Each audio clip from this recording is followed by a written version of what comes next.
नमस्कार दोस्तों, स्वागत है आप सभी का अपने YouTube चैनल उत्तम नॉलेज पे। देखिए, पिछली कक्षाएं में हम लोग बात किए थे बाल्यावस्था की अर्थ एवं परिभाषाएं को, उसमें हम लोग चर्च कर लिए थे। आज हम लोग बात करेंगे कि बाल्यावस्था की विशेषताएं क्या है और उसको प्रभावित करने वाले कारक क्या क्या है। आधे घंटे में जहां तक संभव होगा वो सारी चीजें आपको बताएगी, अच्छे ढंग से एक्सप्लेन की जाएगी। हमारा पूरा प्रयास रहता है कि आपको अच्छी तरह से समझा पाए। कहीं भी आपको ऐसा लगता है कि हमको समझाने में कहीं कोई त्रुटि आ रही है, तो आप हमें अपना सजेशन, अपना जो भी विचार है जरूर प्रकट करें। सारे जगह कर सकते हैं, व्हाट्सएप पे, इंस्टाग्राम, फेसबुक, जहां भी आपको मर्जी करता है वहां कर सकते हैं। देन मैं दिलीप कुमार। आप अगर पहली बार चैनल पे हो तो चैनल पे सब्सक्राइब कर लेना, नोटिफिकेशन बेल को ऑन कर लीजिएगा। देखिए, बहुत सारी चीजें जो है हम लोग पहले बाल्यावस्था के अर्थ में पढ़ लिए थे और परिभाषाएं उसको भी पढ़ लिए थे। कोलबम ब्रूस के अनुसार पढ़े थे, ब्लेयर जोन्स व सिम्पसन के अनुसार पढ़े थे, और वाइगोस्टी, बहुत सारे मनोवैज्ञानिकों के अनुसार हम लोग पढ़ चुके हैं। तो आज हम लोग जो बात करेंगे, मेनली रूप से हम लोग क्या बात करेंगे कि बाल्यावस्था की जो विशेषताएं हैं वो बात करेंगे, ठीक है। और अभी तो जो भी है क्लासेस चल रही है और रेगुलर ही चल रही है, अगर आप लोग क्लास रेगुलर देख पा रहे हैं, ठीक है। बाल्यावस्था की क्या विशेषताएं।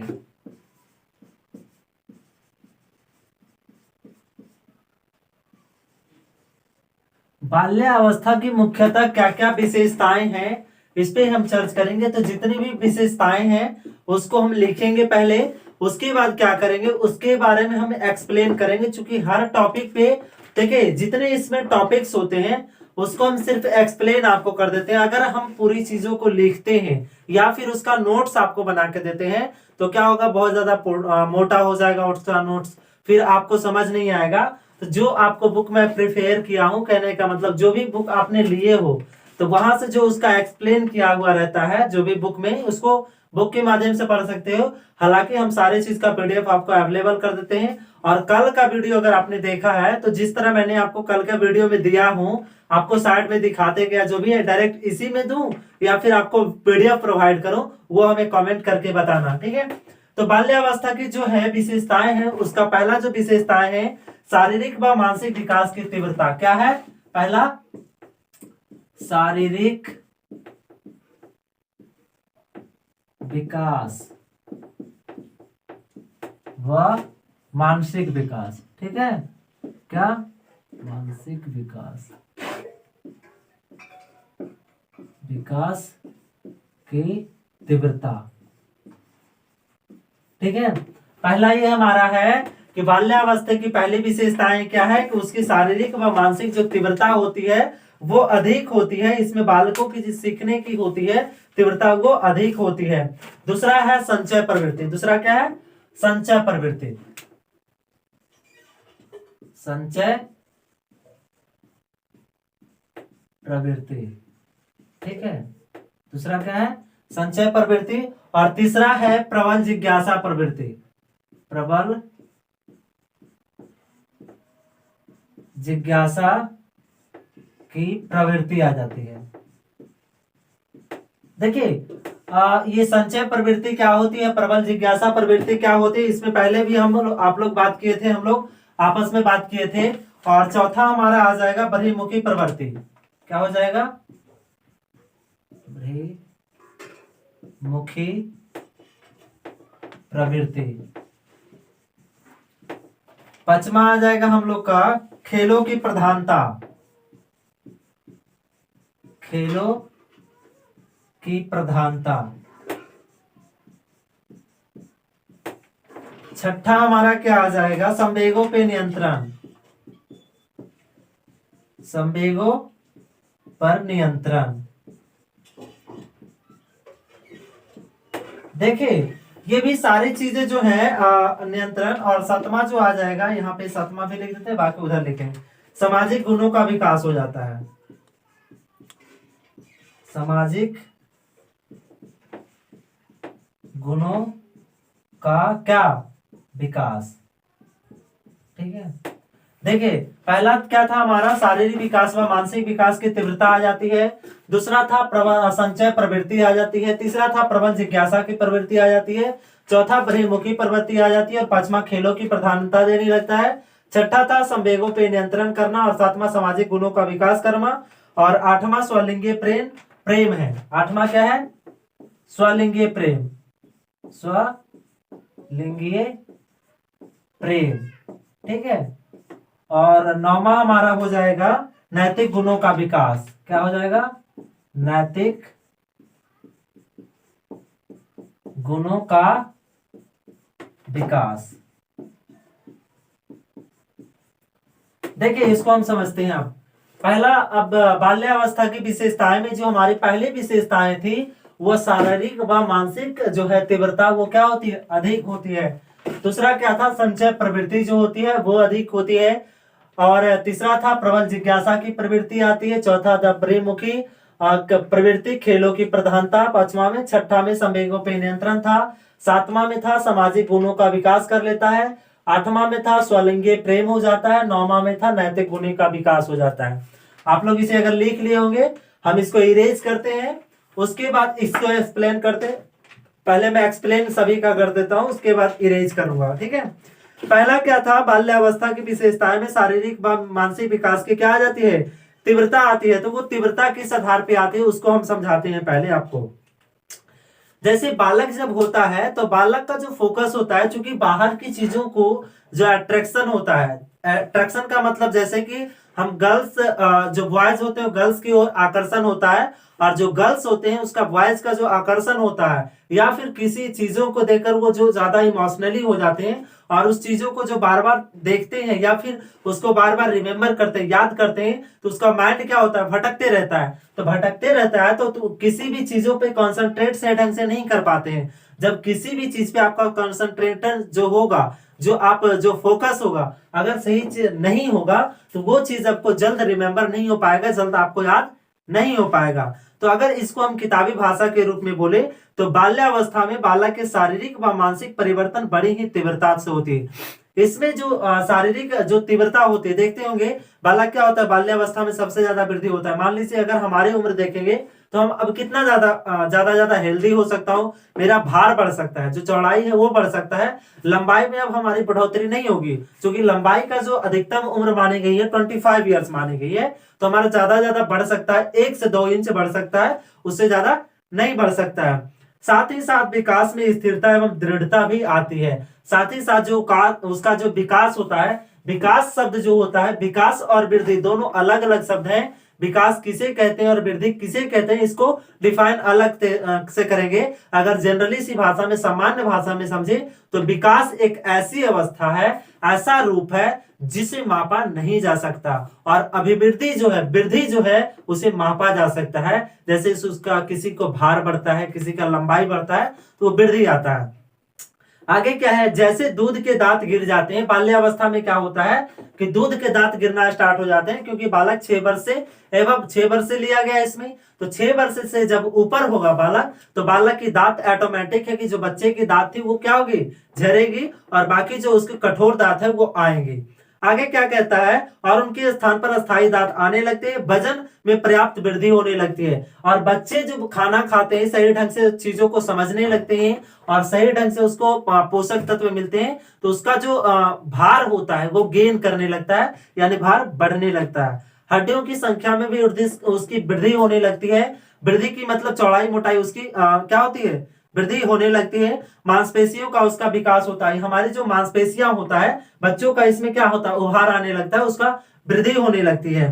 कामेंद्रियों, ज्ञानेंद्रियों व पूर्णतः विकास हो जाती है। निरीक्षण की शक्तियों का विकास हो जाता है, और निरीक्षण की जो शक्तियां होती है, इसमें देखिए मानसिक जब विकास होगा तो क्या होगा? उसको किसी भी चीजों को देखने की उसकी क्षमता बदल जाएगी।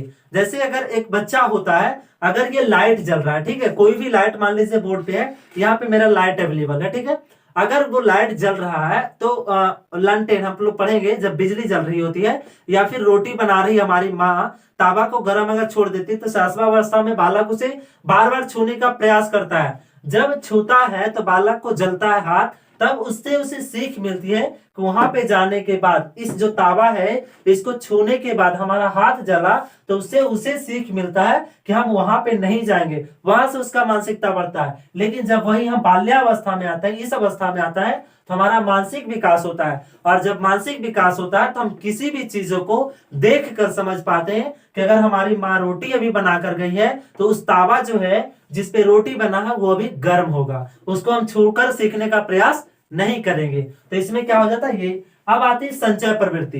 तो संचय प्रवृत्ति क्या है इसको समझते हैं। देखिए, संचय का प्रवृत्ति का मतलब ही होता है एकत्रित करना। इसको अगर हम बोले तो क्या बोल सकते हैं, एकत्रित करना।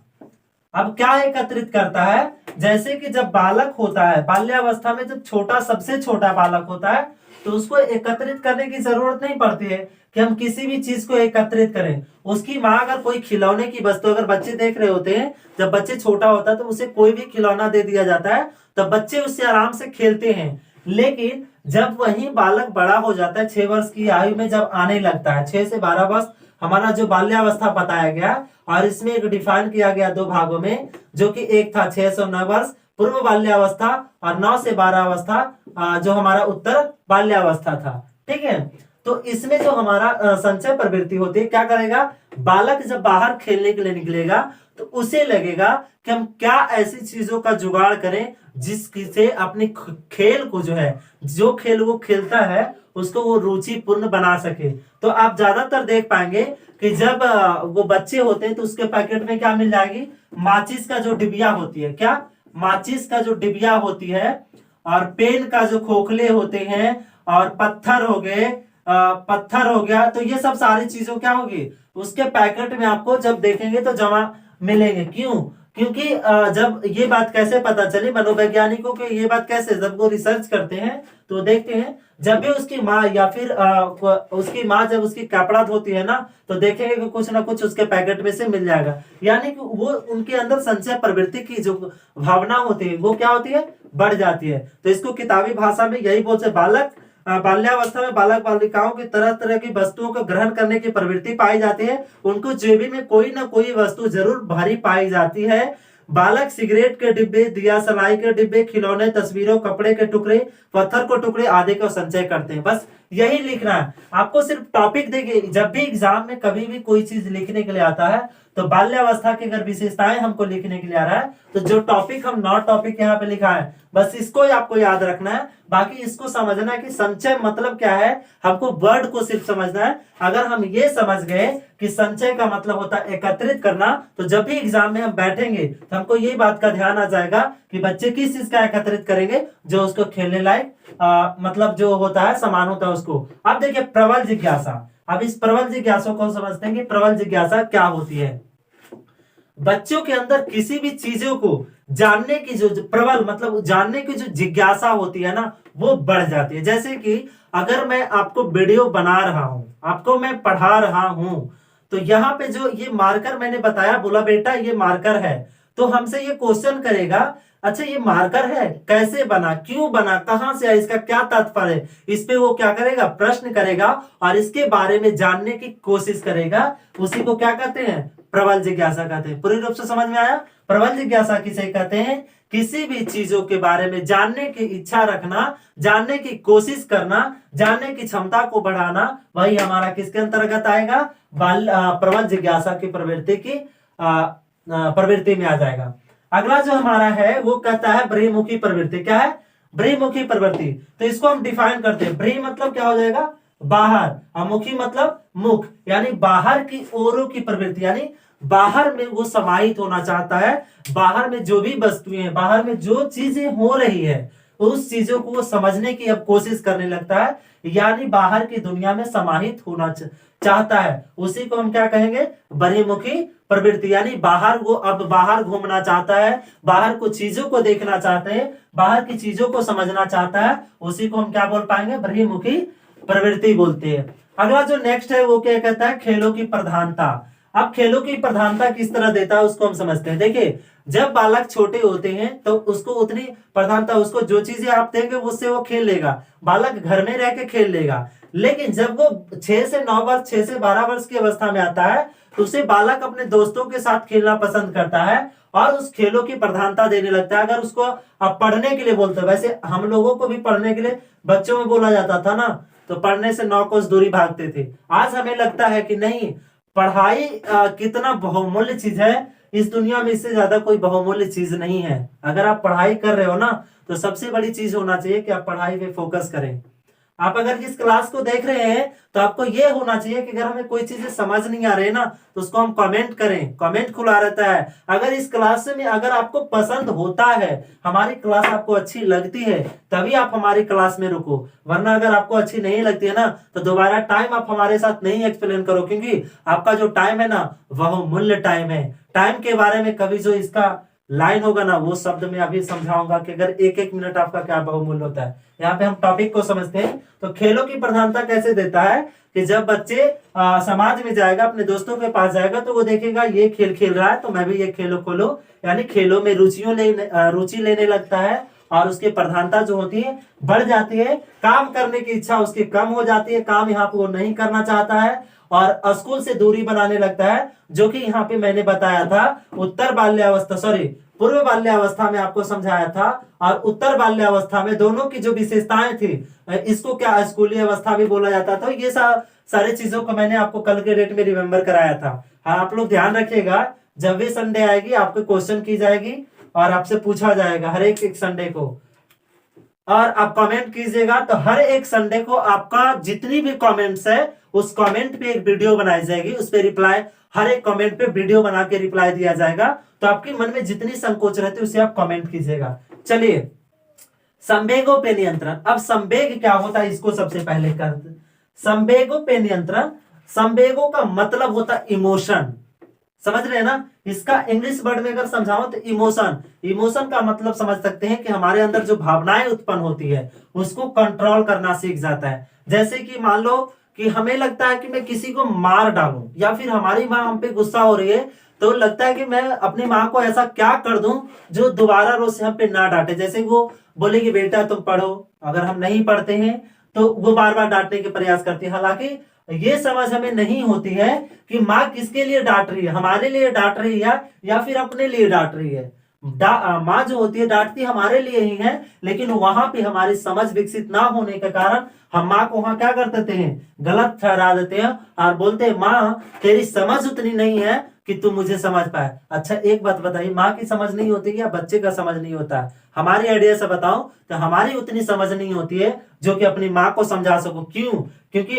हम जितने दिन से समझना स्टार्ट किए हैं ना, माँ उतने दिन समझ के पहले बैठ रखी है। इसलिए कभी भी आप अपनी माँ के साथ ऐसा। अब चलो अगला क्या है, सामाजिक गुणों का विकास।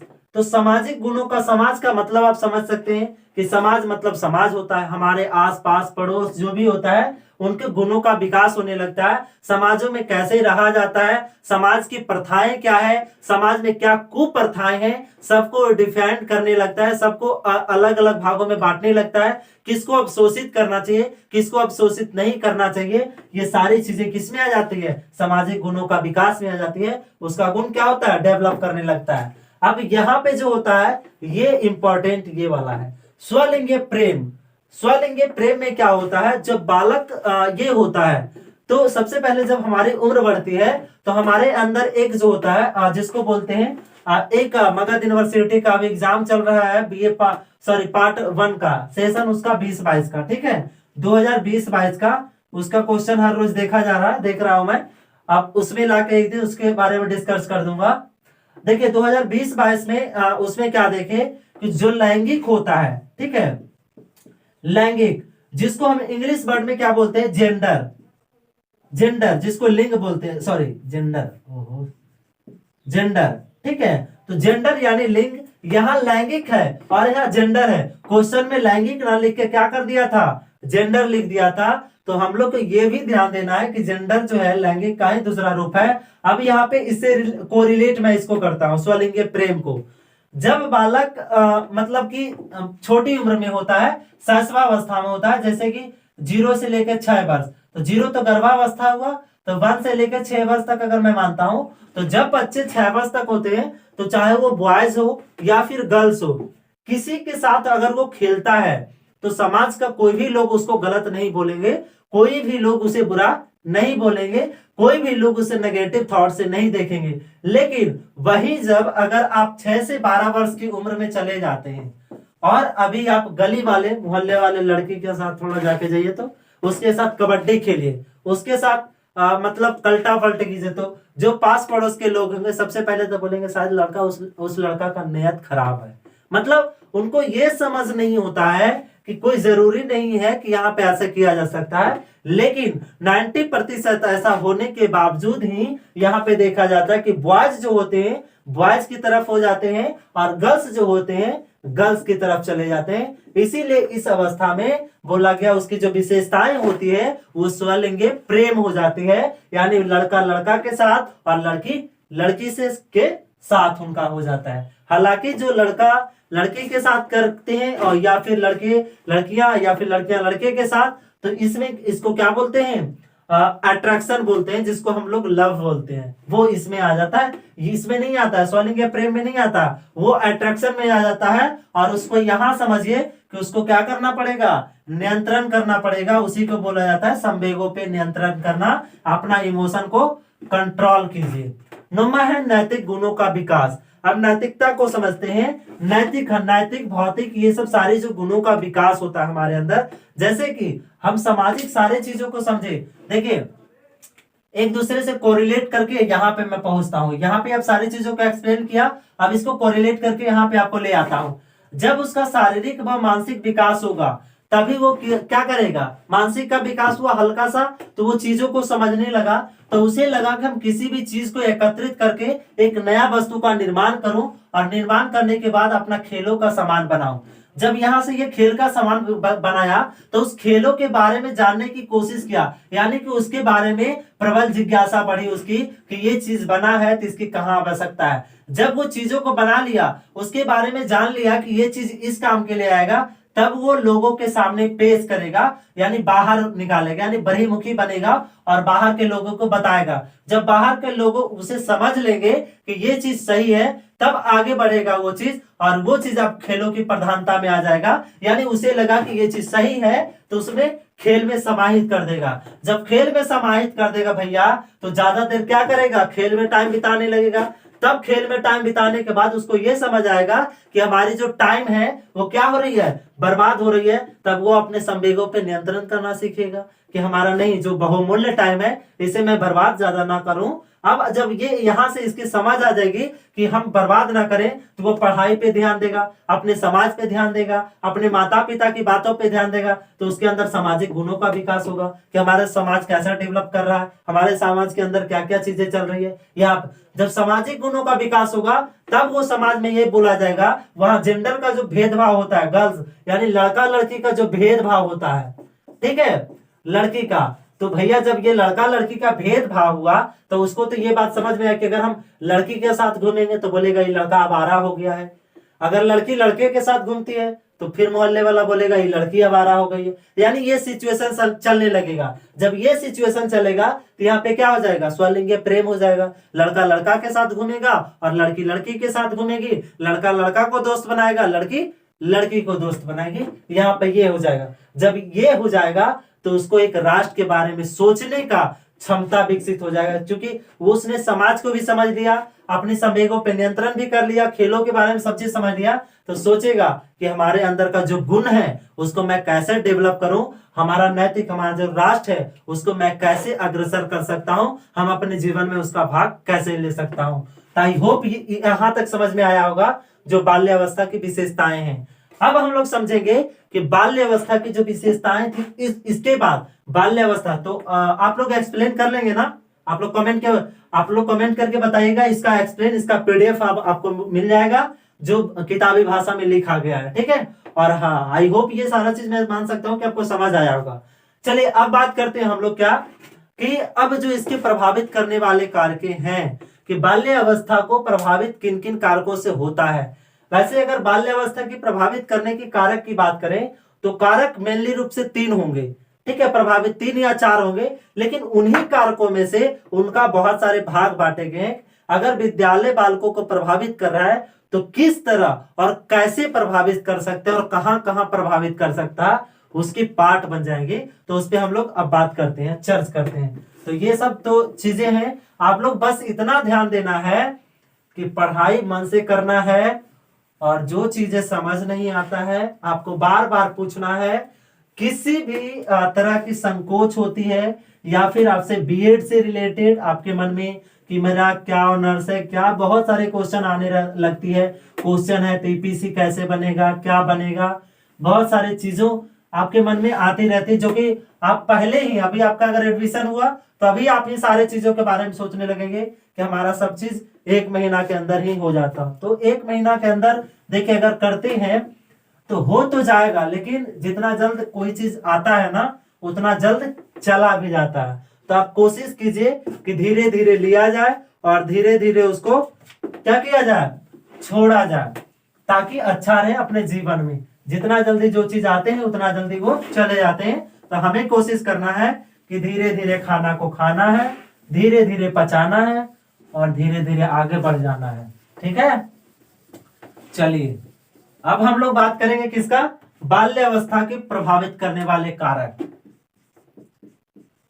बाल्यावस्था को प्रभावित करने वाले क्या है, कारक।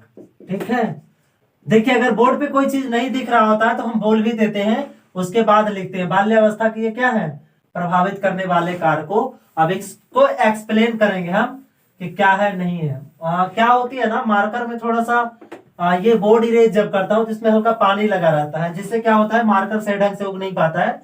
क्योंकि जो इसको मैं यूज कर रहा हूं तो इसमें भी वही चीज मैं सोचा था कि अगर कपड़े नहीं इसको यूज करेंगे तो शायद अच्छा रहेगा, लेकिन इसको भी यूज करने के बाद पानी क्या होता है, सूखता नहीं है तुरंत, इसलिए ऐसा मार्कर हो जाता है। मार्कर में ऐसा नहीं कि इंक नहीं होता, इंक होता है, हालांकि क्या होती है वो चीजें मतलब कि सूख नहीं पाती है। अब होते हैं हम लोग बाल्यावस्था को प्रभावित करने वाले कारकों को समझते हैं। ठीक है, मुख्य रूप से इसके जो कारक हैं उसको हम पहले एक्सप्लेन करते हैं। ठीक है, मुख्य रूप से क्या क्या कारक है। एग्जाम में अगर आप इस तरह डायग्राम बना के लिखते हैं किसी भी चीज का, उस पर आपको ज्यादा मार्क्स मिलते हैं, अधिक नंबर मिलता है। पहला नंबर में हम क्या लिखेंगे, परिवार। सबसे फर्स्ट पॉइंट आता है, किसी भी चीजों को प्रभावित करने का फर्स्ट मुद्दा हमारा क्या बनता है, परिवार बनता है। अगर आपका परिवार अच्छा नहीं होगा तो कुछ भी अच्छा नहीं होगा, यानी आपका जो पोषक तत्व सही से नहीं मिलेंगे। तो दूसरा हमारा आ जाएगा विद्यालय, क्योंकि हम लोग घर से उठ के डायरेक्ट कहाँ जाते हैं, विद्यालय में जाते हैं, और विद्यालय में बोला जाए कि बेटा तुम पढ़ो नहीं, तुम सिर्फ खेलो, तो बेटा पता चलेगा पढ़ेगा नहीं, डायरेक्ट जहाज पे उड़ जाएगा। तीसरा क्या हो जाएगा, पास पड़ोस, पास पड़ोस। ठीक है,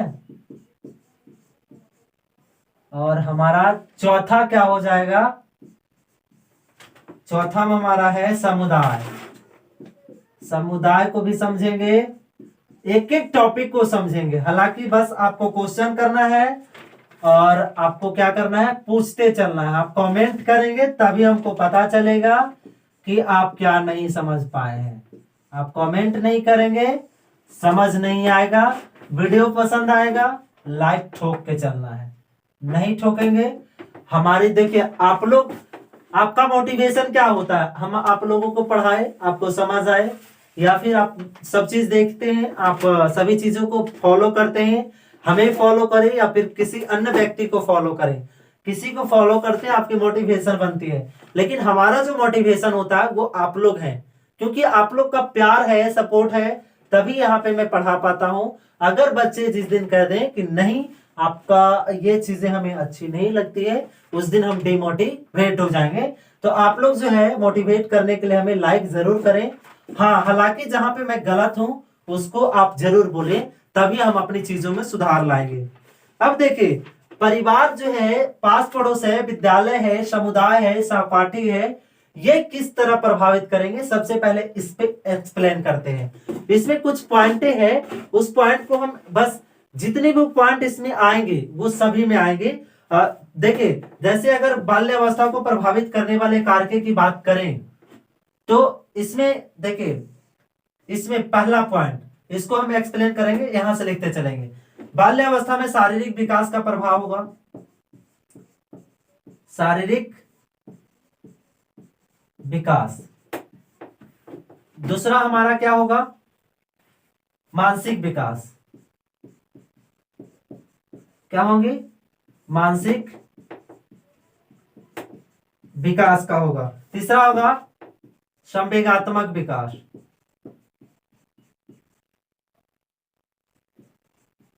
संवेगात्मक विकास। चौथा इसका हो जाएगा, बहुत सारे चीज होते हैं, हम अगर अपने मन से लिखे तो देखिए सीरियल बाय नहीं लिख सकते, इसलिए हम क्या करते हैं, देख के आपको सीरियल बाय सीरियल लिखें ताकि आपको कहीं कोई प्रॉब्लम नहीं हो लिखने में भी। भाषा का विकास, ठीक है। उसके बाद पांचवा जो आ जाता है हमारा सामाजिक विकास। सामाजिक विकास। और छठा हमारा क्या आएगा, चारित्रिक विकास। चारित्रिक विकास। सातवां क्या हमारा आ जाएगा, सृजनात्मक विकास। क्या आ जाएगा, सृजनात्मक विकास। और आठवां हमारा क्या आ जाएगा, शैक्षिक विकास। शैक्षिक विकास। आठवां हमारा क्या आ गया, शैक्षिक विकास। नौवां हमारा आ जाएगा मूल्यों का विकास। मूल्यों का विकास। 10वां हमारा क्या आ जाएगा, दक्षता का विकास। दक्षता का विकास। और 11वां नहीं है, चलो 10 है। ये सब सारे प्रभावित करने वाले कारक हैं। अब इसको देखिए, ये जो आपको 10 लिखाया गया दक्षता का विकास तक, ये पहले सबसे पहले आप इसका स्क्रीनशॉट ले लीजिए। मैं साइड हो जाता हूं क्योंकि यही सबसे इंपॉर्टेंट है। इसमें जितने भी टॉपिक है वो सभी में आएंगे। अगर परिवार हमको प्रभावित कर रहा है तो परिवार हमको इन 10 चीजों को प्रभावित करेगा। अगर हमारा विद्यालय है ना, ये हमारे क्या थे, सारे टॉपिक थे, ये हेड था हमारा, इसमें विभक्त किया गया है। अब इससे क्वेश्चन कैसे बनेगा उसको हम समझाएंगे। दादा, भैया, सर, मास्टर साहब, सब ध्यान दीजिएगा, एकदम एकदम ध्यान दीजिएगा। यही ध्यान देने वाली चीजें हैं, यही चीज है। 5 चीजों है, हम 5 ये डायग्राम बनाए हैं जो कि बाल्य अवस्था में अब क्वेश्चन क्या आएगा समझिएगा। खेल यहीं से शुरू होता है। अब देखिए क्या होगा, क्वेश्चन बनेगा कि बाल्य अवस्था में, बाल्य अवस्था को परिवार किस तरह प्रभावित करते हैं। अगला आ जाएगा, बाल्य अवस्था को पास पड़ोस कैसे प्रभावित करते हैं, विवेचना करें। अगला बन जाएगा क्वेश्चन कि बाल्य अवस्था को समुदाय किस तरह प्रभावित करते हैं, व्याख्या करें। अगला आ जाएगा, सहपाठी बाल्य अवस्था को किस तरह प्रभावित करते हैं, व्याख्या करें। या फिर क्वेश्चन अगला नेक्स्ट बनेगा कि बाल्य अवस्था को प्रभावित करने वाले मुख्य कारणों का विवेचना करें। तो भैया जब भी ये क्वेश्चन आएगा लास्ट वाला कि बाल्य अवस्था को प्रभावित करने वाले कारकों की विवेचना करें, तो प्रभावित में हमको ये 5 लिखना है। सिर्फ क्या पूछेगा कि बाल्य अवस्था, क्वेश्चन समझिएगा, क्वेश्चन 2 तरह का है। पूछेगा कि बाल्य अवस्था को प्रभावित करने वाले कारक क्या हैं, तो बाल्य अवस्था को प्रभावित करने वाले 5 कारक होंगे। पहला परिवार हो जाएगा, दूसरा विद्यालय हो जाएगा, तीसरा पास पड़ोस हो जाएगा, चौथा समुदाय हो जाएगा, 5वां सहपाठी हो जाएगा। अब क्वेश्चन अगला पूछेगा कि बाल्य अवस्था को परिवार कैसे प्रभावित करता है, तब परिवार में हम लिखेंगे कि शारीरिक प्रभावित करता है, शरीर को प्रभावित करता है, मानसिक प्रभावित करता है, संवेगात्मक प्रभावित करता है, भाषा विकास को प्रभावित करता है, सामाजिक विकास को प्रभावित करता है, चारित्रिक विकास को प्रभावित करता है, सृजनात्मक विकास को प्रभावित करता है, शैक्षिक विकास को प्रभावित करता है, मूल्यों का विकास का प्रभावित करता है, दक्षता का विकास को प्रभावित करता है। तो ये सारा आप पहले नोट्स कीजिए। अब आते हैं एक्सप्लेन में इसका कि अब शारीरिक विकास कैसे प्रभावित करता है। अब समझिए, जब हमारा परिवार सही नहीं होगा तो परिवार, जब मान लीजिए कि एक गरीब फैमिली से, हम आपको सटीक थोड़ा सा उदाहरण अगर दे पाऊं तो देखिए, एक गरीब फैमिली से लोग होते हैं, जहां पे आप अपने मोहल्ले में घूरते हैं वो, तो वहां पे ऐसे समाज होते हैं जिसको बोलते हैं हाशिए पे खड़ी समाज, जिसको किसी भी चीज का सुविधा नहीं होता है, ना ही तो उसके फैमिली बैकग्राउंड अच्छे होते हैं, नहीं और कुछ होते हैं। तो उसमें क्या होती है, पोषक तत्व की कमी होती है, अच्छे ढंग से वो खाना नहीं खा पाते, चीजों को पहनने के लिए उसके पास सही चीजों नहीं होता है, तो उसके शारीरिक जो होता है कष्ट होता है। जब शारीरिक कष्ट होगा, उसको पोषक तत्व सही से नहीं मिलेंगे, तो उसका शारीरिक विकास नहीं हो पाएगा। जब भैया कोरिलेट एक दूसरे से होता है, तो अब लिखेंगे कि शारीरिक प्रभाव, हमारा परिवार शारीरिक प्रभाव इस तरह करता है कि बालक को उसके माता पिता के द्वारा पोषक तत्व ना मिलने के कारण उसके शारीरिक की जो योग्यता होती है, जो बढ़ने की बाल्यावस्था में जो आयु होता है, वो विकसित नहीं हो पाता है, इसलिए शारीरिक विकास रुक जाता है। पहला में हो गया। दूसरा आएगा कि मानसिक विकास। मानसिक विकास सेम कंडीशन में वही करेगा, जब परिवार के द्वारा पोषक तत्व नहीं दिया गया तो उसका शारीरिक विकास सही ढंग से नहीं हुआ। जब शारीरिक विकास उसका नहीं हो पाया तो उसका मानसिक विकास में क्या हो गया, बाधा आ गया, इसलिए मानसिक विकास को भी प्रभावित किया। संवेगात्मक विकास, किसी का मानसिक विकास, अगर एक पागल की बात करूं, जो मनुष्य पागल है, क्या उसको ये पता है कि मैं पढ़ा रहा हूं, आएगा मैं इतना चिल्ला रहा हूँ, आएगा दो चार लपड़ धर देगा, बोलेगा मास्टर बाप पगला गया है, हमको देख के चिल्ला रहा है। यानी उसको संवेगों पे नियंत्रण करना नहीं आएगा, उसको गुस्सा आएगा। हमको जब भी देखेगा ऐसा, उसको लगेगा कि मुझे गाली दे रहा है, ये कर रहा है, वो कर रहा है, तो उसको अपने संवेगों पे नियंत्रण नहीं कर पाएगा। क्यों? क्योंकि अगर किसी का बीपी हाई हो तो तुरंत गर्म हो जाएगा, लो होना भी ठीक नहीं है। तो जब उसका मानसिक विकास ही सही नहीं है तो उसको संवेगों पर नियंत्रण सही से नहीं कर पाएगा। अगला वही बात होगा, उसका भाषा का विकास डेवलप कैसे नहीं करता, उसको समझते हैं हम। देखिए, अगर भाषा का विकास आपको सही ढंग से तभी होगा, मैं मान लीजिए एक गांव का लड़का रहने वाला हूं, अगर मैं गांव में रहता हूं और एक बुरे समाज में रहता हूं जहां सिर्फ गालियां पढ़ा जाता है, तो मेरे अंदर क्या आएगी, पढ़ाने वाली आएगी, भूतिया जो हम पढ़ा रहे हैं भूत बन के, जो मन में आ रहा है बकते जा रहा हूं, तो क्या ये आता उस समय? नहीं आता। उस समय मुझे भी यही आता कि हमको गालियां देना आ जाता। गालियां बोलते तो 1 मिनट में जितना मैं पढ़ा ना पाया हूं ना, उससे दुगना तिगना गाली दे देता। लेकिन वही यहाँ पे क्या होगा कि हमारा विकास, भाषा विकास क्या होगा कि जिस तरह के माहौल में रहेंगे, जिस तरह का समुदाय में रहेंगे, हमारा परिवार अगर हमें अपने शहरी क्षेत्र से बिलोंग नहीं कर पाएगा, हमें संचारों के जरिए सीखने नहीं देगा, उनके अंदर सभी चीजों की कमी होते हैं, ना ही तो वो एक पत्र ले पाते हैं, ना ही कुछ ले पाते हैं, शिक्षित नहीं होते हैं, तो उनके अंदर भाषा का विकास नहीं होगा, क्योंकि वो विद्यालय शिक्षा नहीं ले पा रहे। सामाजिक विकास भी नहीं हो पाएगा, चारित्रिक विकास नहीं होगा, उसके पास चारित्रिक गुणों का डेवलपमेंट नहीं हो पाएगा। सृजनात्मक, किसी भी चीजों को सृजन करने की क्षमता, जैसे कि किसी भी चीजों को खोज करने की क्षमता उसके पास नहीं आ पाएगी। शैक्षिक विकास नहीं हो पाएगी, क्योंकि जब परिवार उसका अच्छा नहीं हुआ तो वो विद्यालय नहीं भेजेगा, जब विद्यालय नहीं भेजेगा तो उसका शैक्षिक जो भी योग्यता होगी वो नहीं कर पाएगा। मूल्यों का विकास, मूल्य क्या होता है, किसी भी चीज का मूल्य निर्धारण करना, कि जैसे हमारा मूल्य क्या है, मैं पढ़ा रहा हूं तो मिलेगा, मतलब उसको ये समझ नहीं आएगा कि मैं क्या कर रहा हूं, हमारे मूल्य वो क्या कर देगा, पैसे से तुलना कर देगा। लेकिन ऐसी चीज नहीं है, लोगों का जो मूल्यों का विकास होता है, हमारी कहां पे क्या मूल्य है। एक कहानी भी आपको बताया था कि एक पिता ने एक बच्चे ने एक पिता से पूछा था कि हमारे मूल्य क्या है। उसके पिताजी ने बहुत अच्छे ढंग से जवाब दिए थे। अगर आपने वो नहीं सुना है तो हमारा शॉर्ट में क्या होगा, 1 से 2 मिनट का वो कहानी हमारे चैनल में अपलोड होगी, उसको जाके देख लेने, यहाँ पे नहीं करें। उसका जो मूल्यों का विकास होता है, यानी किसी भी चीज का वो मूल्य निर्धारण नहीं कर पाएगा। हम जो किस मूल्य का है, हमारी क्या योग्यता है, वो चीजों का आप निर्धारण नहीं कर पाएगा। दक्षता का विकास, किसी भी चीजों का योग्य जो होता है वो निर्धारण नहीं कर पाएगा। तो ऐसे ही इसको हम एक्सप्लेन किए। किताबी भाषा जो है आपको पीडीएफ के तौर पे मिलेगा, क्योंकि किताबी भाषा से बेस्ट होता है आपकी मन की भाषा। अगर आप इस टॉपिक को याद रखते हैं तो उस किताबी भाषा का कोई और कहीं जरूरत नहीं है। जब मैं भी एग्जाम दिया करता तो हम यही करते हैं। अब लास्ट में जो होता है ना एग्जाम का टाइम, हम आपको ऐसी ऐसी चीजें बताएंगे ना, आपको सुनकर हंसी आएगी।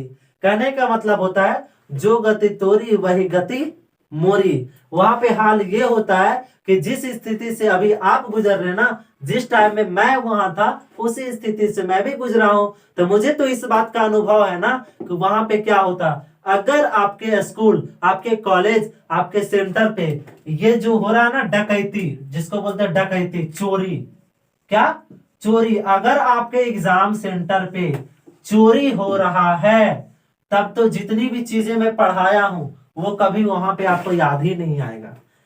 क्योंकि जिस समय चोरी हो रहा होता है ना सेंटर पे, उस समय बस आपके माइंड में एक ही चल रहा होता है, मैं बुक से लिखूं, बुक में जो भी चीज लिखा होगा वो वेस्ट लिखा होगा। लेकिन ये मैं कहता हूं पूरी तरह रॉन्ग होता है। क्यों? क्योंकि वहां पे मानसिक क्षमता आपकी घट जाती है। और दूसरी बात ये है, क्योंकि जैसे ही आप एग्जाम देते हैं आपका ये चीज फोकस में आ जाता है कि मेरे को तो अब पढ़ना नहीं है, अब चोरी करना है, तो आप उसमें आप चीजों को सीखने का जो हो वो नहीं कर पाए, क्योंकि आपको तो चोरी से पास कर जाना है। ठीक है, तो ये चीज आप नहीं अपने माइंड में रखिए। अपने माइंड में रखना है हमें पढ़ना है। किस लिए पढ़ना है? क्योंकि मैं एक शिक्षक बनने वाला हूं, और शिक्षक का पहला कर्तव्य है कि आप सही योग्यता दें, आप अपनी सही शिक्षा को दें। जितना जानते हैं उतना कोशिश करें कि दूसरों को एक्सप्लेन कर पाऊं, जितना है सब कुछ मैं आपको दे दूं, और वो फ्री ऑफ कॉस्ट दे दूं।